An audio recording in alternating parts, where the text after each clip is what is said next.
พิธีเปิดการบริการหอลักเมืองเมืองมงคลแขวงบุรีคำไซอย่างเป็นทางการได้จัดขึ้นในตอนบ่ายของวันที่9มิถุนายน2025อยู่สวนสาธารณะทาน4สมพรโลวันไซเป็นเกียรติเข้าร่วมของท่านสนธนูธรรมวงศ์เจ้าแขวงบุรีคำไซมีการนำของแขวงพนักงานอาวุโสบำนาญหัวหน้าแผนกห้องแผนกการนำเมืองพนักงานตลอดฮอดมวลชนชาวแขวงบุรีคำไซเข้าร่วมโครงการก่อสร้างหอลักเมืองแขวงบุรีคำไซเป็นโครงการของแขวงโดยแมนภายในแถลงข่าววัฒนธรรมและท่องเที่ยวเป็นเจ้าของโครงการรับผิดชอบโดยกง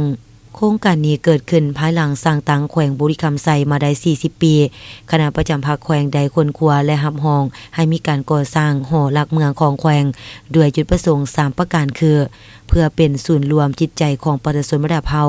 เป็นเครื่องหมายแห่งการสร้างสาพัฒนาแขวงบุรีคำไซและเป็นบอนเตาโฮมความสามัคคีของประชาชนเป็นบอนเลื่อมใสศรัทธาของประชาชนเป็นสถานที่ศักดิ์สิทธิ์ประจำแขวงเป็นบอนกราบไหว้บูชาของผู้คนที่เดินทางเข้ามาท่องเที่ยวเยี่ยมยามแขวงบุรีคำไซและเป็นสถานที่ท่องเที่ยวทางด้านวัฒนธรรมแห่งใหม่ของแขวง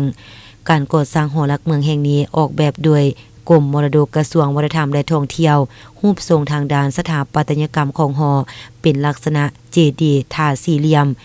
ที่ตั้งสูงสง่ามีความกว้าง6 คูณ 6 เมตรและหลวงสูงหอดจอมธาตุ